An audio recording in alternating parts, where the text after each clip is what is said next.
Oh my god, itu apaan? Sapi masih kecil banget. Itu mah tahun depan kali. Sapinya cuma segede Vario. Yang enggak aja emang boleh. Bismillahirrahmanirrahim. Balik lagi, riding lagi. Mendungnya men, nggak nahan, nggak kuku, nggak kuat. Mendungnya kacau. Parah. Hari ini gue pengen ngebahas apa ya? Wow, Smart Fortwo. Hihihi, lucu banget, Hello Kitty lagi stikernya. Oke, gue hari ini mau ngebahas motor gede, ya kan? Ini arogan banget tuh. Gue mau ngebahas tentang motor gede, motor gede dan investasi kali ya. Nah, gue di sini pengen membahas motor gede dan investasi. Kok gitu bang, kayak gitu? Bukannya kalau misalkan kita beli kendaraan bermotor, baik itu motor atau nggak mobil, harganya pasti turun, atau nggak gimana cara investasinya bang? Lu yang nggak aja, iya kan? Lu pasti beberapa yang awam atau nggak yang nggak ngerti sama sekali tentang moge atau tentang mobil atau motor hobi, nggak harus moge sih. Yang cc-nya kecil pun, bahkan yang 50 cc pun itu bisa harganya ngawur loh, bisa jadi investasi jangka panjang habis pak, asli. Udah kayak dolar, udah kayak emas. Nah itu jadi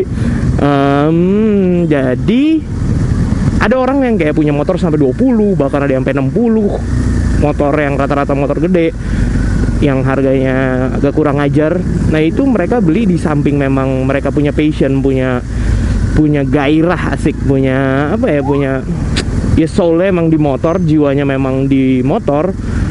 Itu sekalian juga untuk mereka investasi. Nah investasinya itu gimana ya kan? Kayak misalkan gini, gue ngambil kasus simpelnya aja. Kayak misalkan karena gue dulu biasanya Harley ya, nggak motor-motor yang non Harley. Kalau main moge ya Harley. Nah itu jadi kayak misalkan kita balik lagi ke tahun 2000, anggaplah 2013 gitu kali ya. Nah iya, tahun 2013. Enggak, lebih lama lagi deh, 2011. Oke, kita anggap di 2011. Harga Harley itu nggak segila sekarang karena banyak faktor ya kan. Karena bisa dari salah satunya dari harga dolar yang waktu dulu nggak setinggi sekarang. Satu, ekonominya juga mungkin nggak se yoyo sekarang. Asik, yoyo, ekonomi yoyo. naik turun, nggak stabil, atau nggak kayak bayar pajaknya nggak se ribet sekarang gitu.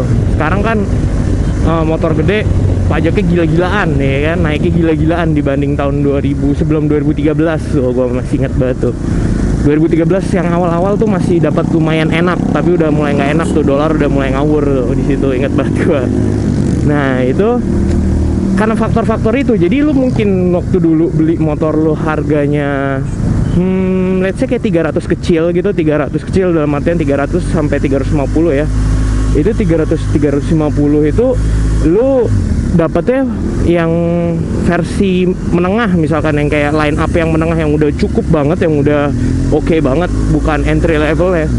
Nah setelah pajak dan dolar dan ekonomi itu ambruk buat negara kita ya, maksudnya yang efek yang nggak enak ya buat negara kita. Nah itu langsung berasa banget, langsung harganya tuh yang dari tadinya 300 tuh bisa nyentuh hampir 600 atau mungkin 600 kali ya, sekitar 600 dari 2013 pertengahan sampai akhir tuh udah nyentuh 600 yang tadi 300. Gimana nggak investasi coba? Kok investasi bang? Ya iya, coba lu pikir aja deh, lu ngambil motor lu 300 ya, 3,5 lah sama lu modif apa segala macam, terus lu tiba-tiba harga barunya naik jadi 600. Ya kali lu mau jual 280 kayak lu jual mobil, nggak mungkin dong. Iya kan, pasti kan lu juga pengen ada yang namanya manusia kan, pasti ya udahlah kalau misalkan barunya 600 gue jual gope aja, padahal lu beli 300. Lu menang berapa tuh? Menang 200 juta pak, iya kan? Itu tapi nggak setiap tahun begitu sih kasusnya. Itu kemarin kalau yang kayak gitu karena memang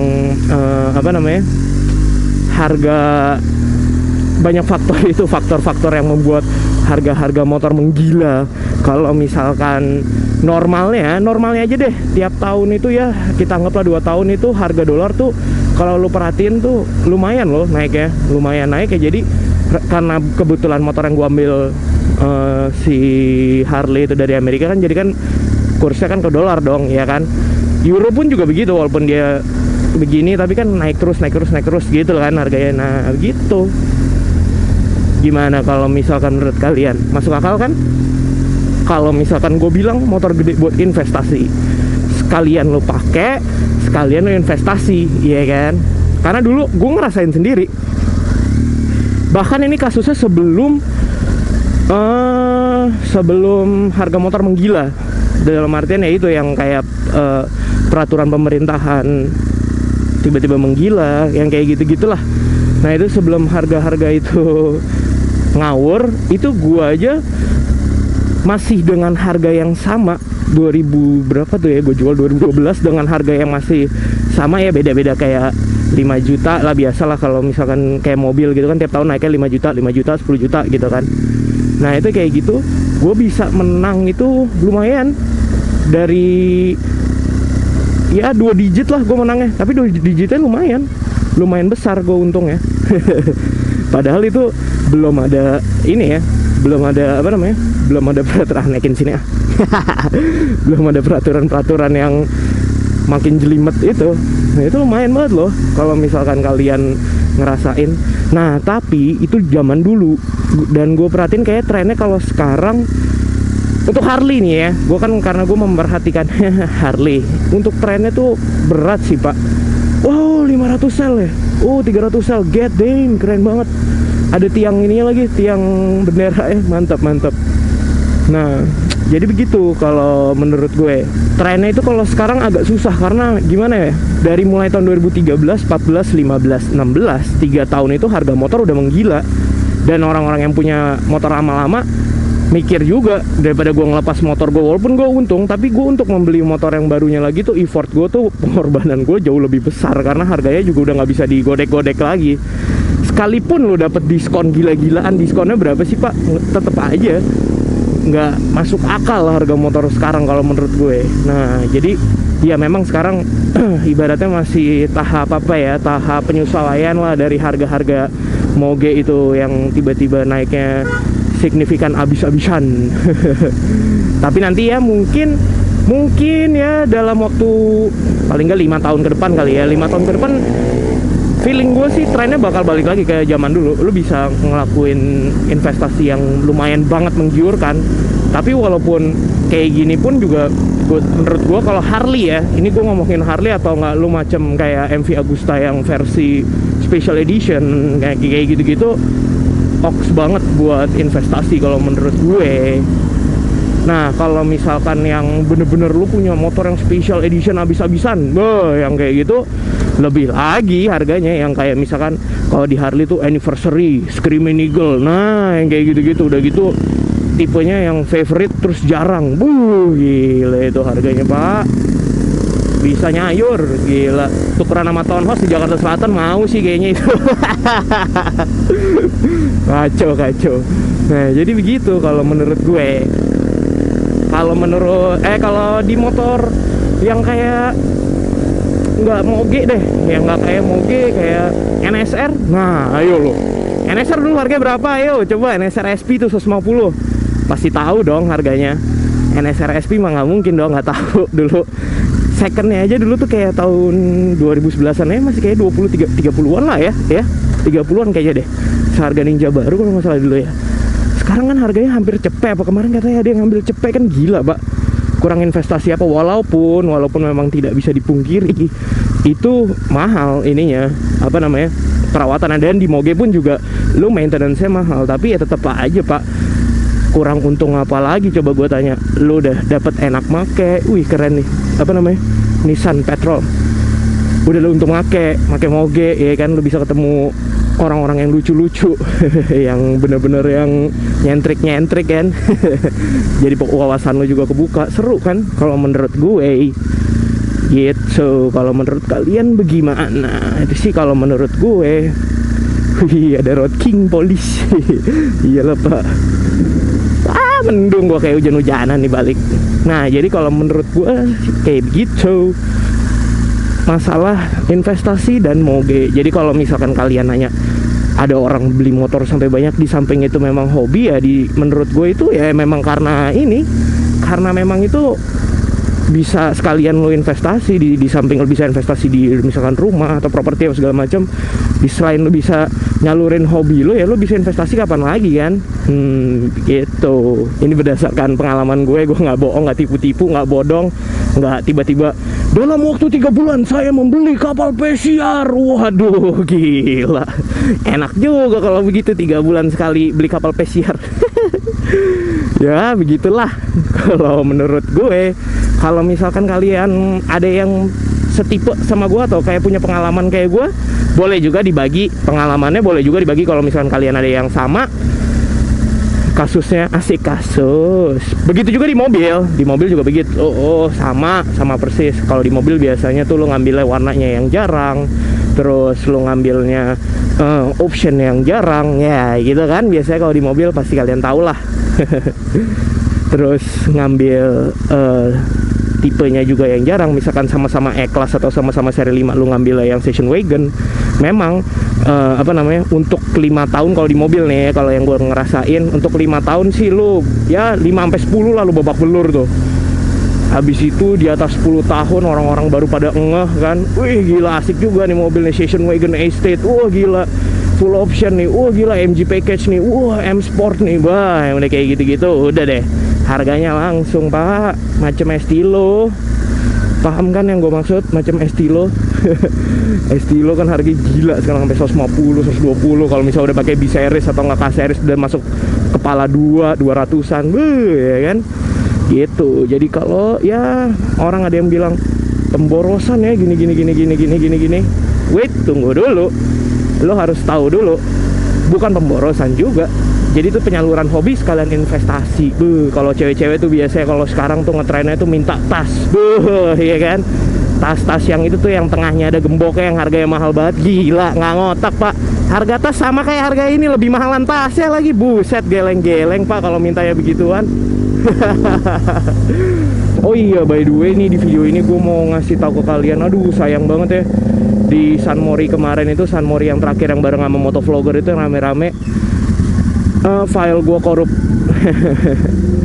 Jadi ya apalah daya ya, file gue korup. Wah, gue mau majuin angkotnya maju, file gue korup, jadi gue nggak bisa upload. Ya mungkin gambarnya sih ada, tapi audionya itu yang rusak, korup gitu. Jadi suaranya kayak kecil banget, kayak aduh, kayak ngobrol di kamar bayi lah.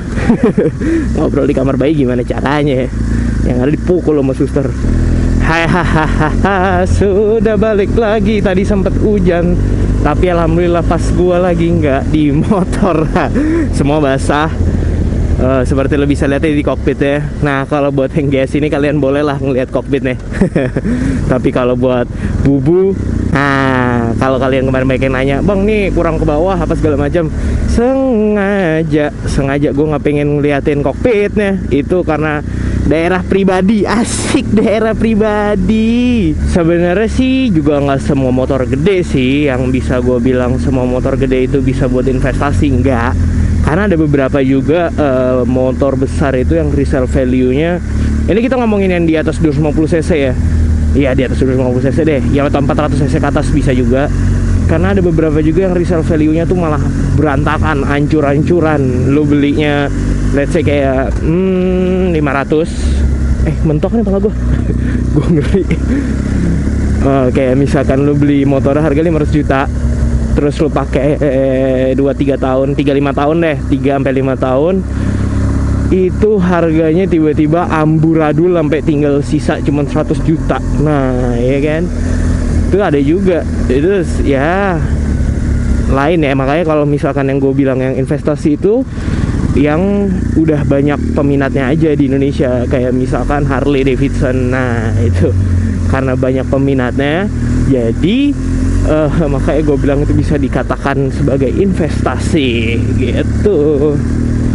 Harley Davidsonnya pun kalau misalkan yang mau yang ngambil untungnya besar, yang bener-bener yang investasinya yang besar-besaran, itu kalian ngambil Harley Davidsonnya yang banyak aja yang di Indonesia laku, kayak misalkan Sportster Series atau kayak Touring Series tuh udah paling laku.